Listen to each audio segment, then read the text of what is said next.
Nadreen अस्सलाम वालेकुम। आपकी खिदमत में एक नई वीडियो के साथ आपका मेज़बान हाज़िर है। नादरीन, एंकर फ़रक वड़ैच ने बड़े बड़ों के पसीने निकाले हैं। आज इस कहते हैं मुस्लिम लीग नवाज़ का जाना पहचाना चापलूस अता तारड़ चढ़ गया। अता तारड़ के साथ इस तरह के सख्त और कड़वे सवालात किए कि अता तारड़ के पास किसी सवाल का कोई जवाब नहीं था, बल्कि झूठ पे झूठ बोलने लग गया, जिस पर फ़रक वड़ैच ने इसकी खूब क्लास लगा दी। नादरीन, वीडियो मुलाज़ा फरमाए, फिर इस पर मुकम्मल तफसील आपके सामने रखते हैं। जजेस का मामला क्या है? 6 जजेस खत लिखते हैं, उसके बाद फिर ये बाबर सत्तार साहब का मामला आता है।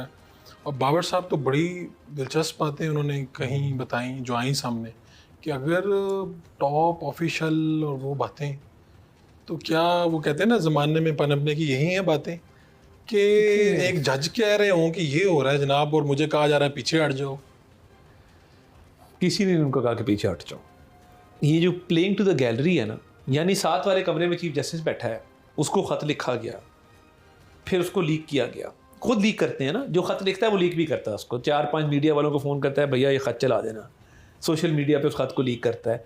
वरना एक ख़त एक कमरे से दूसरे कमरे में जाना हो एक ही इमारत के अंदर, वो मीडिया पे कैसे आएगा?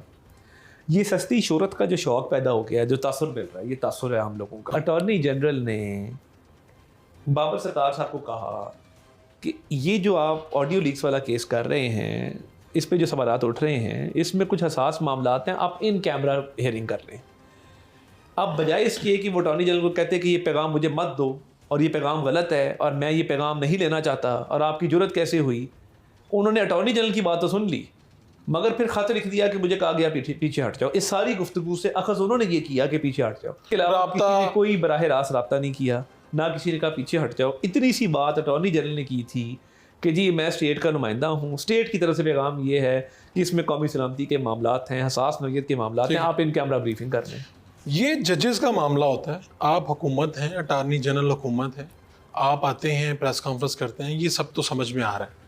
ये फैसल वाडा साहब भी हुकूमती तर्जुमान है, ये कामरान टेसोरी साहब गवर्नर सिंध हैं गालिबन, इनको किसने जगाया? ये किस तरह से आए सामने? मैं ये समझता हूँ कि देखें, जब मामलात ऐसे हों कि दोहरी शहरियत का मामला भी उठा हो सोशल मीडिया पे, असासों का, प्रॉपर्टीज़ का मामला भी सोशल मीडिया पे उठा हो और लोग सवालात भी कर रहे हों, तो फिर लोग सवाल करते हैं। जिसका ज़मीर जिंदा है वो सवाल करेगा, फिर जिसका भी जवाब दें।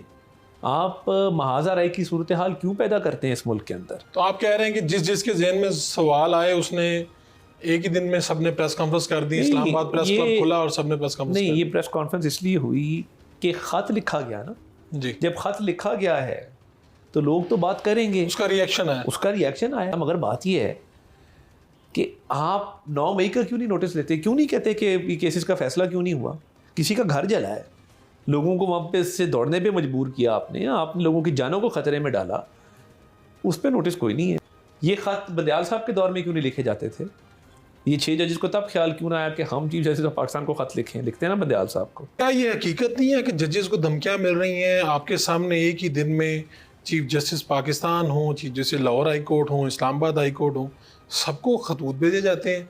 आज तक ना उस लड़की का, वो जिसने वो लेटर भेजा, वो लड़की ना उसका भाई, कोई भी ना मिल सका। वो कौन लोग थे? क्योंकि मैं ये समझता हूँ कि वो साजिश लगती है किसी की। मैं नहीं समझता कि उसमें कोई वो संजीदा कोशिश थी किसी को डराने धमकाने की। अता साहब, आप वज़ीर इत्तलात हैं, मुस्लिम लीग नून से ही आप शुरू करते हैं अपनी सियासत, तलबा सियासत, फिर नून से आते हैं।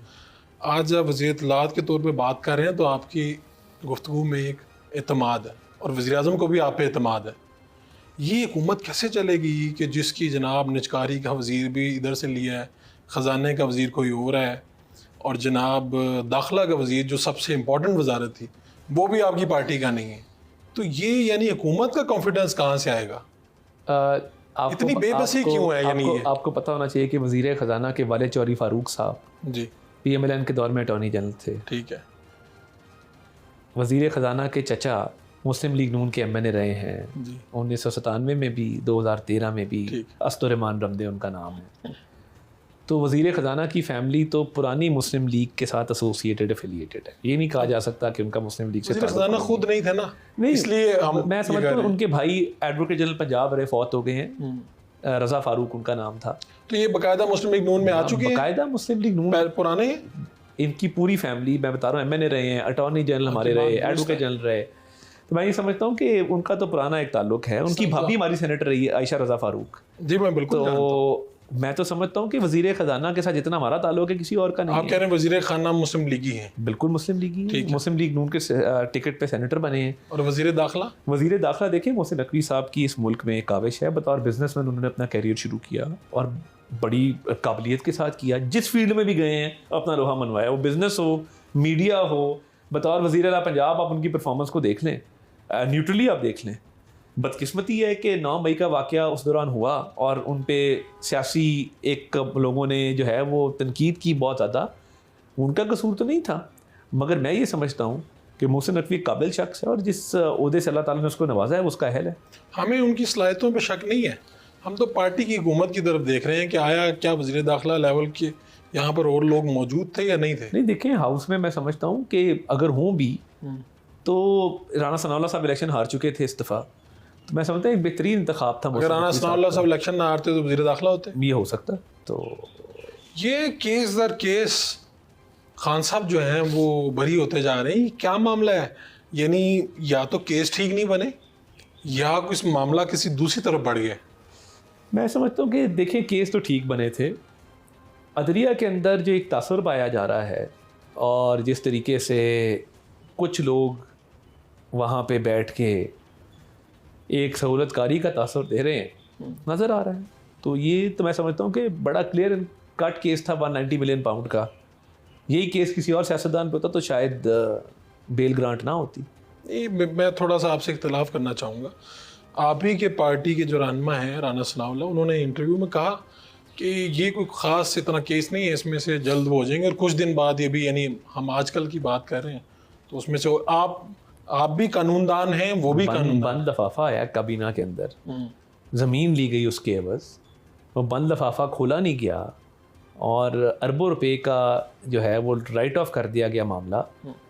वो मेरे नज़दीक तो मामूली केस नहीं है। मैं तो समझता हूँ कि बड़ा संगीन केस है, पाकिस्तान की स्टेट का नुकसान हुआ। और मैं ये नहीं कह रहा, सुप्रीम कोर्ट का एक ऑर्डर मौजूद है जिसने कहा है कि ये बहुत बड़ा जुल्म हुआ है और सुप्रीम कोर्ट के ऑर्डर के अंदर लिखा गया है कि हाईएस्ट लेवल पे इसकी तहकीकात होनी चाहिए और सुप्रीम कोर्ट का ऑर्डर इन फील्ड इस वक्त मौजूद है, तो उसको पढ़ा जा सकता है। अदलिया बहाली की तहरीक चल रही थी, आप सड़क पर बिस्तर लटा के जनाब वहीं पे उधर ही सो जाते थे, वहीं उठ के एहतजाज करना शुरू कर देते थे। तो मुझे तो ये लगा कि जैसे ही आप वज़ीर इत्तलात बनेंगे तो आप अरशद शरीफ के घर जाएंगे, आप चेक करवाएंगे कि भाई अरशद शरीफ का कत्ल कैसे हुआ, कौन था इसके पीछे, और इस पेशरफ्त को कोई 4 टायर लग जाएंगे मज़ीद। लेकिन ऐसा कुछ नहीं हुआ। देखिए, पहली बात तो ये है कि मैं पूरी हमदर्दी उनके ख़ानदान के साथ, और उनसे हमारा अच्छा ताल्लुक़ था और बड़े एक फ़र्शनास किस्म के जर्नलिस्ट थे।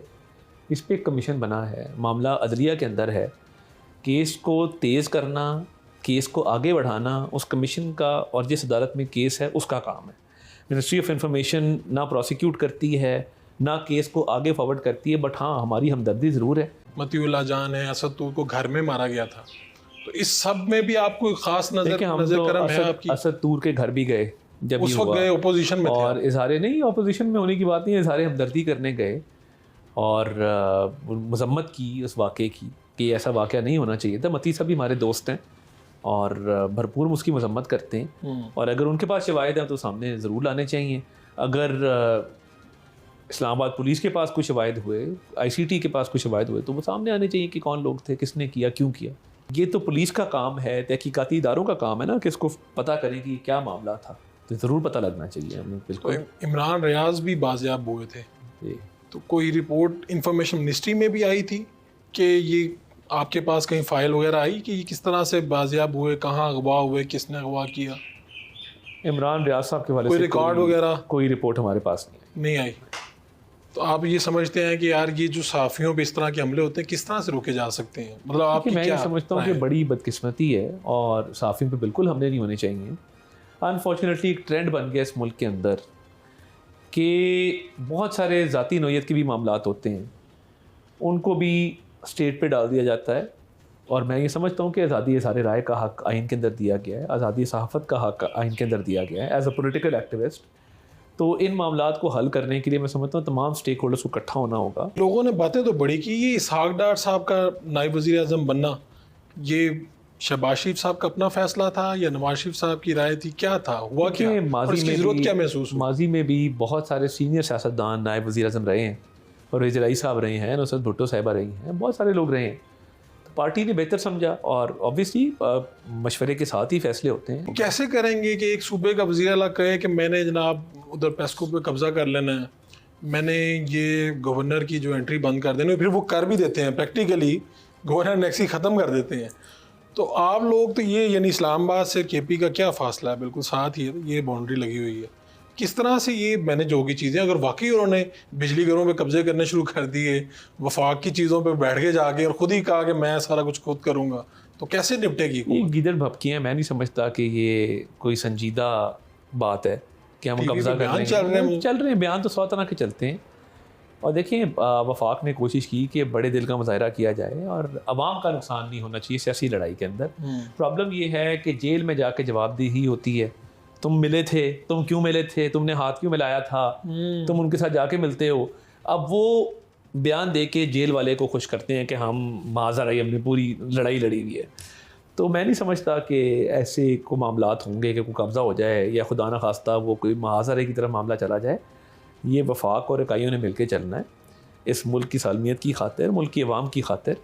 तो हम तो इसमें बड़ी पेशेंस का, बड़ी रिस्ट्रेंट का मुजाहरा करेंगे, और ये बयानात की हद तक जो बयान वो दे रहे हैं हम भी बयान उनके मुकाबले पे देंगे, मगर मुझे नहीं आप कह रहे लगता हैं कि प्रैक्टिकली ऐसा कुछ नहीं होने जा रहा। प्रैक्टिकली मुझे नहीं लगता कि ऐसा कुछ होने जा रहा है। ये फैसल वाडा किसके सेनेटर हैं? वो इतने ताकतवर हैं, वो बैठ के दिन रात वो कहते हैं नवाज शरीफ का दौर ख़त्म, शहबाज शरीफ का आखिरी दौर हुकूमत है, मरीम नवाज़, उस्मान बुज़दार जैसी वज़ीर आला हैं, ये वो, और आपकी पार्टी का कोई तर्जुमान कुछ कह नहीं पाता। कि लीडरशिप के खिलाफ बात उनको नहीं करनी चाहिए, नामुनासिब है। एमपी ने आपकी हुकूमत से अलहदगी का फैसला कर लिया, ये भी खबर आ गई। एमल वली साहब की भी वज़ीर आज़म साहब से मुलाकात हुई थी, और वज़ीर आज़म से मुलाकात के बाद ख़ासे मुस्बत मुझे तो मामलात नज़र आ रहे हैं। अताउल्लाह ताहिर साहब आज से 1 साल बाद कहाँ देख रहे हैं इस हुकूमत को? देखिए, मैं तो समझता हूँ इकानमी टेक ऑफ कर रही है। प्रॉपर्टी लीक्स में साबिक जर्नैलों के नाम देख के, सियासतदानों के नाम देख के और ब्यूरोक्रेट्स के नाम देख के आपको दुख तो बहुत हुआ होगा कि यार मुझे ये लोग दुख क्या नहीं कर हुआ, रहे हैं? असल नाम तो बीच में थे ही नहीं। ये बिल्कुल गैर संजीदा सा मामला है, प्रॉपर्टी लीक्स। तो आप ये समझते हैं कि अभी फ़िलहाल इस्टेब्लिशमेंट और हुकूमत एक पेज पर है? नहीं, मैं समझ नहीं पाया कि इससे क्या मुराद है। इससे मुराद ये है कि पाकिस्तान की सारी इकाइयाँ एक साथ मिलके काम कर रही हैं। मैं ये जानना नहीं, चाहता कोई माजरे की खबर आप तक पहुंची है? हूं। चीज़ें तो चल रही हैं, लोग कह रहे हैं ताकतवर आपस में लड़े नहीं, हुए हैं, मैं देखें ये ग्रुप्स चल रहे हैं यहाँ पे। सोहेल बड़ाई साहब ने कॉलम लिखा था, वो हटा दिया गया वेबसाइट से, आपने पढ़ा वो कॉलम? मैं नहीं पढ़ा। उसमें एक जंगल की कहानी थी। देखें, जंगल की कहानी हो, मैं तो इतना जानता हूँ मईशत ने टेक ऑफ करना है। SIFC एक इदारा बनाया गया है, स्पेशल इन्वेस्टमेंट फैसिलिटेशन काउंसिल, और उसमें तमाम स्टेक होल्डर्स मौजूद हैं, और पाकिस्तान तरक्की की तरफ जा रहा है। ये डी ट्रैक करने की चीज़ें होती हैं। जब कहते हैं ना महाजराई हो गई, फलां हो गई, एक पेज पे नहीं है, मैं इस बात पे जवाब भी नहीं देना चाहता। अच्छा, हाँ बिल्कुल, ये मैं इस पे जवाब भी नहीं देना चाहता। पाकिस्तान पीपल्स पार्टी आईनी ओहदों पर बैठे हैं, तो कल को तो ये PDM की 16-18 माह के बाद उन्होंने कहा था जनाब ये जो किए इन्होंने किए, तो फिर वही हाल होगा आपका। अगर कोई मसला होगा, खराबी होगी तो आपकी, अच्छाई होगी तो उनकी। पीपल्स पार्टी के पास आईनी होते हैं, सदारत का होता है, गवर्नर्स उनके पास हैं, डिप्टी स्पीकर उनके पास है, चेयरमैन सेनेट उनके पास है, तो वो हुकूमत का पार्ट एंड पार्सल है। तो हुकूमत में ही है आप कह रहे हैं, हर चीज़ को उनकी तायद हासिल है। तो यानी हुकूमत की बुराई अच्छाई सब में वो बराबर के जिम्मेदार हाँ, हैं। बिल्कुल है। नादरीन, आपने वीडियो मुलाजा फरमाई है। नादरीन, पूरी वीडियो में अता तारड़ ने सिर्फ झूठ का सहारा लिया है।